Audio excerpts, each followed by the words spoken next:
Hello and welcome to the Watering Hole. Thanks for checking out this clip. Don't forget to like and subscribe because that'll make the baby Jesus cry, and I know how much you guys love making the baby Jesus cry. Okay. Next up, I know we're not supposed to be doing politics stuff, but the House Ethics Committee is apparently going to release the Gaetz report. Yay? That's good. I mean, honestly, okay, we don't really need to get into the article itself, but just the idea that they were going to cover this up and bury it is just wild to me. It's also weird that they're doing this directly after Matt Gaetz said that he wasn't taking a nomination.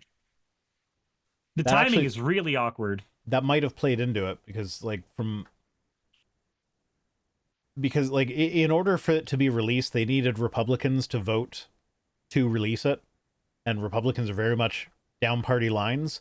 But there are a lot of Republicans whose names we don't hear all the time. They're not in the news all the time. They are Republicans because, let's be real, they're sellouts to a certain degree because they in the past, the difference between Republicans and Democrats were we all agree that the country should be run democratically, but we disagree about some of the specifics.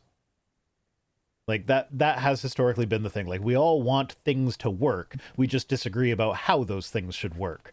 Yeah. Trump has taken, and it didn't start with Trump, but he exacerbated it it went out of control with him. And it took it from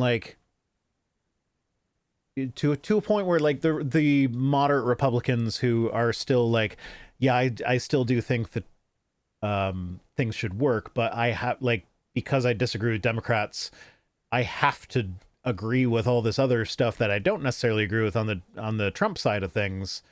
Otherwise, they will kill my political career.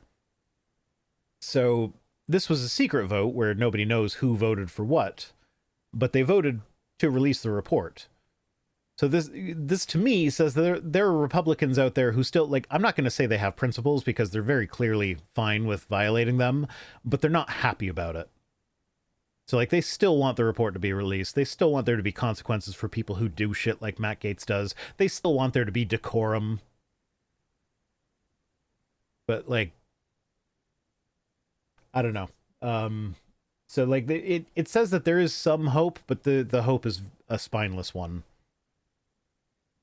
As long as I can not be seen doing the right thing, because I know the right thing will not be profitable for me if people find out I did it, I'll do the right thing. But profits come first.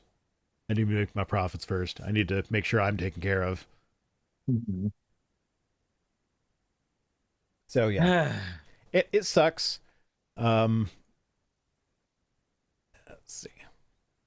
But at the same time, it's a little bit hopeful in kind of a fucked up sort of way. Let's see.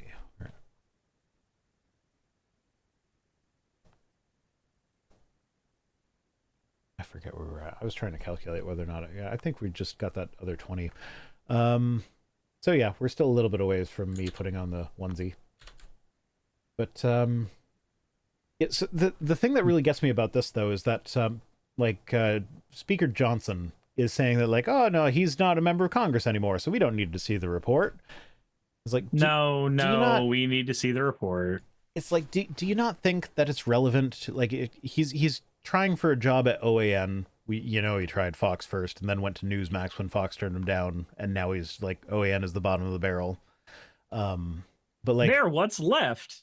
Do you not think that OAN has a right to know that they might be hiring someone who is going to be dangerous to their other employees? Also, with OAN specifically, I wonder if Matt Gaetz realizes that most of his compatriots are actually going to be liberals. Did you see that? No. A lot of the okay, so fun fact, a lot of the writers at OAN are actually liberal. They're lefties, they're liberals, they're people who can't get a job anywhere else, and OAN just happens to be the ones that hire them. Many of them don't even believe half the shit that they are half the things they are writing. They're commissioned to write it, and they're commissioned for the spin. So, yeah, no, And do you think OAN gives a fuck? No, I don't think OAN gives a fuck. That's why they hired the guy in the first place, because everybody knows this at this point. But that's the thing, though, is like this would be like being against Megan's Law. Like, would you not want to know that there is a child molester living in your neighborhood? The only problem I have with Megan's Law, for instance, or just things like that, is it relies on our justice system being accurate. Yeah, no, and I get that. But at the same time, this isn't actually a conviction. This is just a report. This is the evidence that we found. And if we make it public, like this is the kind of thing where it's like, yeah, maybe this is relevant to someone who wants to hire him, potentially. Maybe this is relevant to, like, if he runs for office again, the public should know that this is the kind of guy running for office. And, like, even if it's not criminal, like, this is the wildest thing to me, like, about the whole MAGA movement, is that they act like they are entitled to the job, and any amount of scrutiny is unfair and politically motivated and everything. It's like, no, you are applying for a job, motherfucker. That's what an election is. That's a job application. So, like, if you go to apply to be a server in a restaurant, and then they pull out your file and they're like, oh, hey, turns out there's some credible evidence to suggest that you sex trafficked a minor. I don't think we want to hire you right now. I don't think I want to hire you for a job where you're going to be working with children.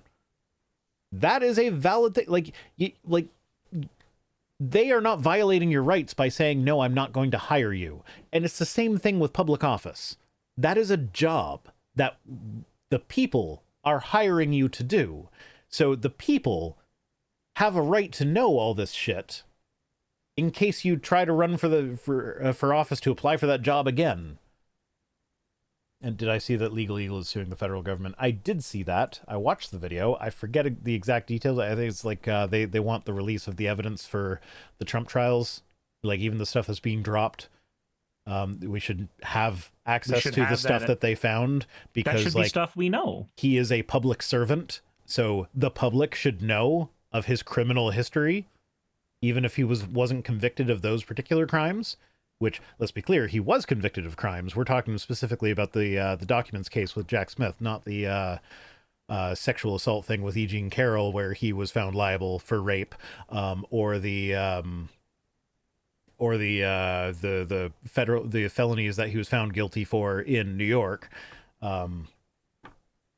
which I just heard Judge Merchan did not overturn the conviction in light of him being president now.